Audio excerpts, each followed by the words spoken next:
You know, they say you can't hit women, but every mosquito that bites is female, which means I will slap the shit out of a mosquito hoe. Just hitting different parts of my body. Fuck you, Brittany. Fuck you, Jennifer. You'll never have my kids, Katie.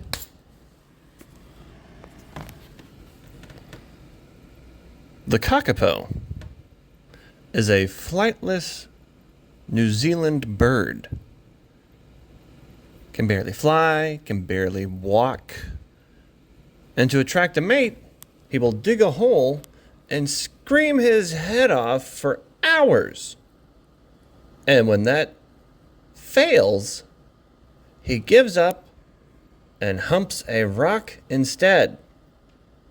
So basically, my teenage years, the kakapo was my spirit animal. By the time I got laid, I had already dug a 30-foot well and got divorced from 5 rocks. Can you imagine being super old and then becoming a vampire? You know, because the age you are when you get bitten, apparently, is what you stay. As an old vampire, you're not just buying a coffin. You're buying a Tempur-Pedic coffin. And you've got dentures. You're a vampire with no teeth. People playing keep away. Ha ha ha. Got your teeth. Ha ha ha. And then you transform into a bat, but you forget about your saggy vampire balls. One's bigger than the other. You can't even fly straight. You teabag every time you land, bouncing off church steeples. Thoop, thoop, thoop. Stoop too fast, you're wrapped around a lamppost, dangling like a sad grandfather clock, squealing, "Somebody please untangle me. A squeak, squeak, squeak, maybe." Yeah, I don't know why my vampire impression sounds Jewish. Oy vey! Ah, ah, ah.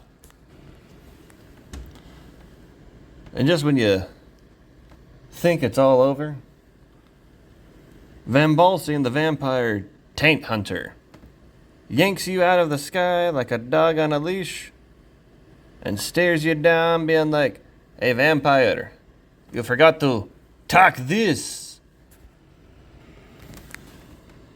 Now a 100-year-old woman vampire would have pussy lips like a flying squirrel. Those angel wings spread so wide, she flies like Dumbo. I figured out where black man confidence comes from. Or at least why so many black rappers seem so confident. It's the rap. See, rap is just positive affirmations you can twerk to. Turns out telling yourself, "I get all the money, I get all the bitches, 3 birthday wishes," that's just great for your mental health. Unfortunately, you can't manifest with just any rap. I found that out the hard way. I tried to manifest with Kendrick Lamar. I had to change the lyrics to "I'm not like Drake." I tried Ludacris. Now I owe child support in area codes 214, 512, and 713. I tried Nicki Minaj. Now I share a bed with 3 strong black men, and I'm the little spoon. And I even tried Notorious B.I.G. Now I got diabetes. Diddy fucked me and then had me killed to keep me quiet. You guys remember Ursula from The Little Mermaid? Well, she's half octopus, right? What if she had an octopus mouth where an octopus mouth should be? That sea bitch would have a beak. I'm talking Sarlacc pit digesting Boba Fett over 1,000 years.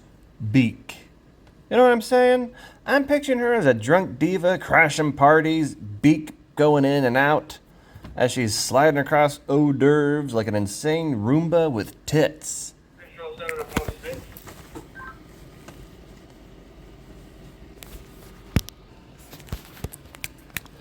Tapas, my favorite. She marinates the wine bowl with each gulp, gargles, and spits. I'm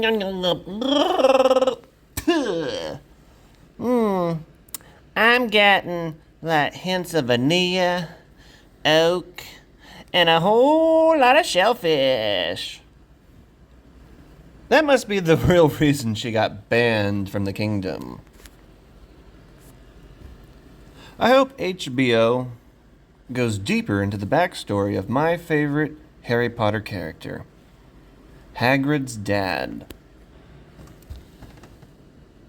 You see, Hagrid is half human and half giant, which means his dad, that man, successfully impregnated a 25-foot tall woman.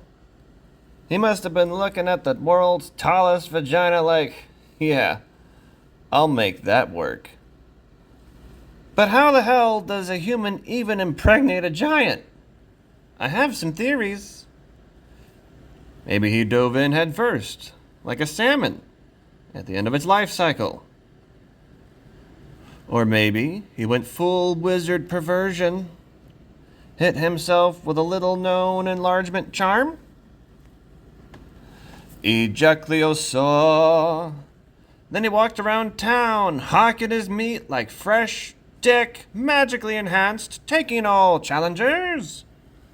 And then from behind him you just hear, I'll do it. Then a giant Danny DeVito with tits waddles out. She's struggling to hold up her cursed sandbags. She grunts, Hah! Then says, Fee, fi, fo, duck. I smell a wizard I'd like to fuck. Hey, this alone makes Hagrid's dad the greatest of all short kings. I'll leave you guys with this. You know, intolerant people don't really have a superhero. Nor does anybody feel like making one, which is why I invented Intolerant Man. You see, Intolerant Man has the power to fly to other countries and demand they speak English. Intolerant Man has the power to turn down ethnic music anytime Steely Dan gets interrupted. And Intolerant Man gets physically ill anytime he hears, smells, or tastes MSG. And this next bit of material is about the day Intolerant Man dies.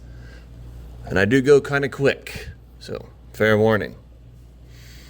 One day, Intolerant Man sees a gay Jewish couple kissing in front of a Cracker Barrel and passes out from sheer outrage. Then he wakes up in the future, where everyone is ethnically ambiguous. No categories, just humans. So he panics, runs to a nearby mall, screaming, Where are my people? Then from down here, a mixed-race toddler looks up at him. Sir, have you tried ayahuasca? And he panics, runs into the bathroom. He's shaking, he's sweating, and staring back at him from the mirror is Kanye West. He slaps his face. It's still Kanye.